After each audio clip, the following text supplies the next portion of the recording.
Good afternoon, and welcome to another edition of the Running Rehab Guy via the RunRepeat.com YouTube channel. Today I'm going to be talking to you about another offering from Topo Athletic. It's called the Mountain Racer.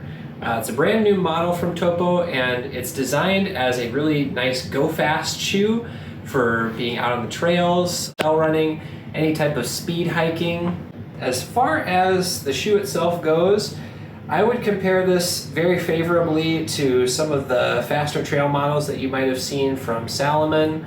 There's also a few from Ultra, such as the Lone Peak, that I find this to be very similar to. The main differences that you're going to see, one is that for Topo, this is the highest maximum heel-to-toe drop in a shoe that they will have, as opposed to an Ultra, which is a zero drop, and some of the Salomon, which have a little bit of a higher drop. This strikes a bit of a middle ground at 5 millimeters heel-to-toe offset. In terms of how it feels, it's a wonderfully cushioned shoe.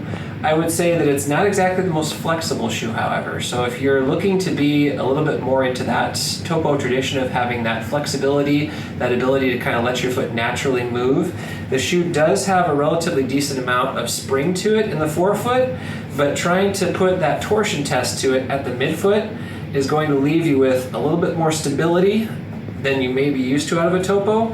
And interestingly enough, there's a small layer of rather dense foam, almost similar to a medial posting, at the middle part of the shoe, all the way from the backside of the heel to the midfoot, similar to what you'd find in a traditional stability shoe.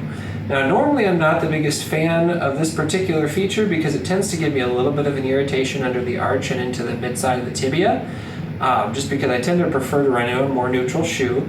But one thing you can see here is that there's actually a couple of puncture marks along the sides from where I've been on the trail, or I've been in a couple of different places where there have been some sharp objects, that actually this particular bit of firm material under the midsole has actually given me a hand to avoid scraping my foot and poking at me, which is a wonderful thing.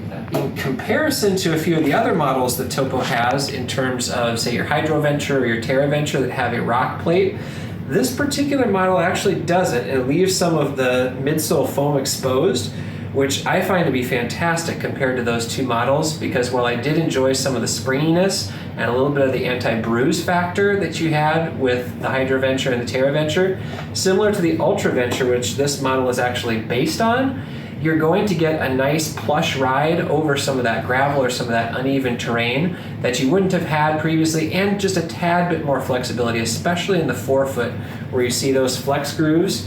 And you'll have to pardon a little bit of some of the ruddy color that actually halfway matches the top of the shoe, because I actually took this shoe out on the track just this past evening, and actually I've taken it on several speed workouts and really had pretty decent success with it. It's only about 9.3 ounces per shoe, which for a trail shoe is actually quite light.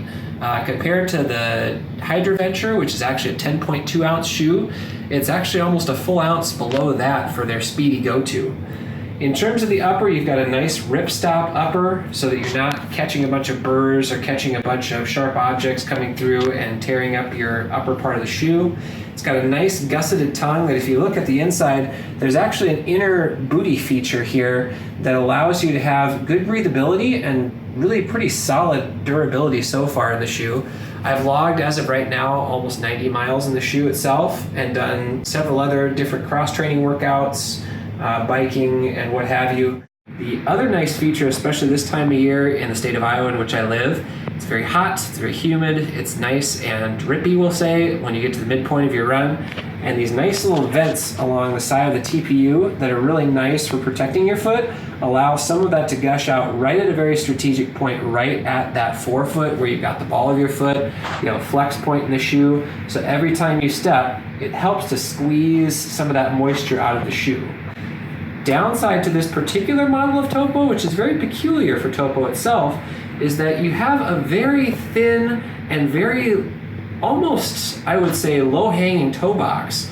And also, if you look at it from the top angle, it's wider than probably a standard shoe, but a little bit less aggressive in terms of the width the Topo is really known for giving you that nice wide toe splay. I'm not going to say that it's narrow fitting, but I will say that I did have to size up another half size in this shoe compared to my normal 10.5, and I would severely advise you to do the same thing if you are used to Topo's fit and would like a little bit more room up front. In terms of the heel counter, very flexible. It's got a little bit of support, enough that, again, nothing's going to poke at you, nothing's going to prod. It's not going to inhibit your natural range of motion, your natural calcaneal tilt.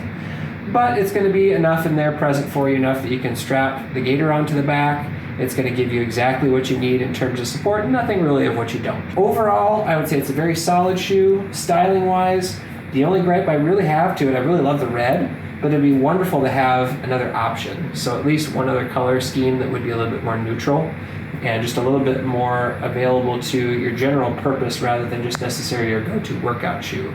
Especially for a shoe that's on MSRP of about $140. It's just something you'd like to be just a tad bit more versatile if you could. If you would like additional details, feel free to check out RunRepeat.com. My review should be published there shortly. That gives you a little bit more in-depth detail in terms of the written word. Otherwise, please feel free to comment in the comment section. I'd be glad to hear from you and love to respond. Otherwise, happy running and hope to see you out there on the trail soon.